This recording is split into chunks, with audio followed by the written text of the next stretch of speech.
Hello and thank you for clicking on another one of my videos. I am Screenstein Guru coming at you with a new series review. I've just started the new What If Season 3. This is the final season of the What If animated show on Disney Plus.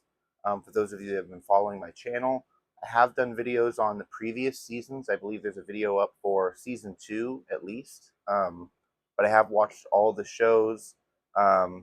Going into this new season, I've just started the first 4 episodes of season 3. I know they all got dropped last December for Christmas, but I'm just now catching up. So without further ado, let me get into this. So I got a bit of notes jotted down to kind of go over. But the first episode was, what if the Hulk fought the mech avengers? Now I really liked this episode.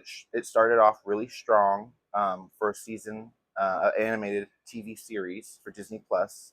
Some of them have been somewhat, hit or miss. They've been doing pretty well with the Disney Plus stuff as of late. The Skeleton Crew that just wrapped up was really good. Agatha All Along was fantastic. I was a really big fan of that. For those of you that didn't know.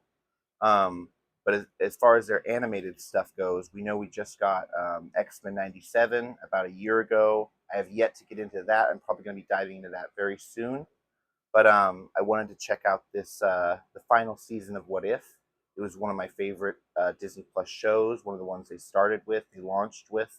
And a lot of people gave them a little bit of smack because of animation style. In the first season, it did get better with season 2. And I am seeing it improve with season 3, so that's very good to see.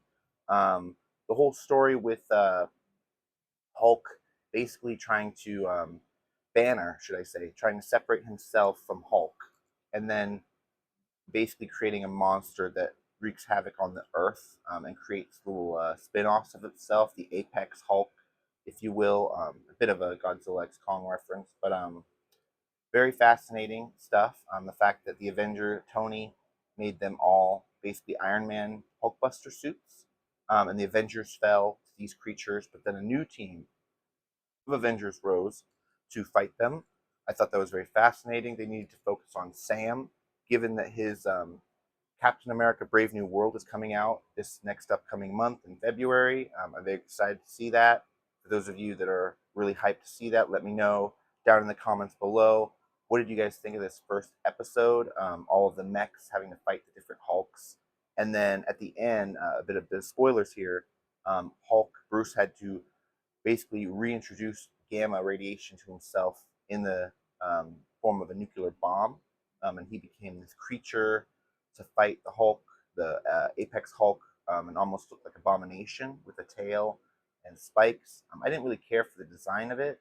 But just given that, Hulk has always been kind of a monster, and they made him more of that in this What If. I did feel like they were heavily taking off of World War Hulk storyline, which I kind of felt like they shouldn't have. That was just my opinion. What do you guys think of this first episode? Moving on to episode 2, we've got Agatha Went to Hollywood. Now, I love this episode, guys. This is probably one of my favorite episodes just because it's following up one of the Disney Plus shows, Agatha All Along. It had elements in it that I thought could have been used for the live action show, like, for instance, the whole story of Agatha collecting the Eternals' power. I thought that was a fantastic way to use it. I thought it was an interesting choice, given that the Eternals wasn't really a big film in Marvel's catalog of Phase 4 movies. It was kind of slept on, forgotten about very quickly. They have not referenced it since. This new Captain America, I believe, is the first film that is actually going to reference the events of the Eternals. So I thought that was really cool to see What If bring in those characters. But unfortunately, they only used Kingo, which I love Kingo. He's great. Bollywood dancer. He was an actor throughout the ages. It's really funny to see. But unfortunately, we didn't get to see any of the other Eternals. It seemed that Agatha had already absorbed their powers, and her plan was to absorb the powers within Tiamat, the celestial in the earth, and she eventually became a goddess, which I really liked. I thought they could have used that in her show. So interesting that they stayed away from that topic of making her cosmic being, if you will. They just stuck her with being a ghost in her own live action show, so I thought that was kind of a letdown. But moving on from episode 2, we've got episode 3, which was titled "What If Red Guardian Stopped the Winter Soldier?" Now, this is probably one of my favorite episodes, also, just because we got to see more of the Red Guardian. Now, he was introduced in the Black Widow movie. He's going to be upcoming in the Thunderbolts film as one of the characters, which I'm really excited to see. For those of you that are really loving Red Guardian, let me know down in the comments below. Are you hoping to see more of Alexi? Definitely, I am. What are you guys' thoughts on some of the character choices? Like, I thought pairing up Red Guardian with Bucky was very interesting. I didn't think that they would get along, but they ended up working together perfectly. So it'd be cool to see them in this upcoming Thunderbolts movie. I think they'll have a lot more of that shared personality and shared teamwork, which will be fun to see. But yeah, going on to episode 4, my last episode that I watched, it was What If Howard the Duck Got Hitched? And this was a follow up to one of the episodes in season 1, I believe, when Thor was partying on Earth and brought a bunch of aliens to party. They continued that episode up with telling us about how Howard the Duck met Darcy and they went out on a date and they got together and they had a kid, which I thought was very fascinating for the episode. They were trying to protect this cosmic egg, which was Darcy and Howard the Duck's child, which was going to be special for some reason. They kind of explained that he was conceived during a convergence, so when all the planets aligned, and that meant that he was going to be somebody in the MCU, or someone, sorry, it's a girl, their daughter. I don't believe they named her in the episode. Let me know down below if you guys remember her being name dropped, but I don't believe they gave her a name. But a bunch of characters throughout the MCU tried to get her.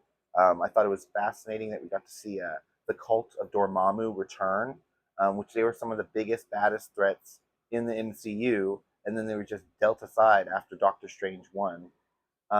So cool to see them show up again. We got to see the Black Order, all of Thanos' kids, a lot of people showing up for this egg. So really cool to see. If you guys have not checked this out, go on disneyplus and check out What If Season 3. All the episodes are really good. They're fantastically shot. They're short, so they're only like 20 minutes long. So don't expect a whole big long episode. But I really like the storytelling they did. The voice acting sounds like it got better. And I highly recommend this show, so go and check it out.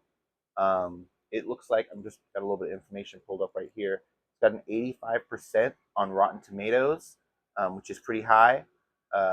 So I think that's a little bit higher than the last 2 seasons. Not exactly sure, but this should be it for my What If Season 3 review. Let me know your thoughts down below. Follow me on Instagram at ScreenGuru for future content. But yeah, thank you for clicking on this video and have a good one. Bye bye.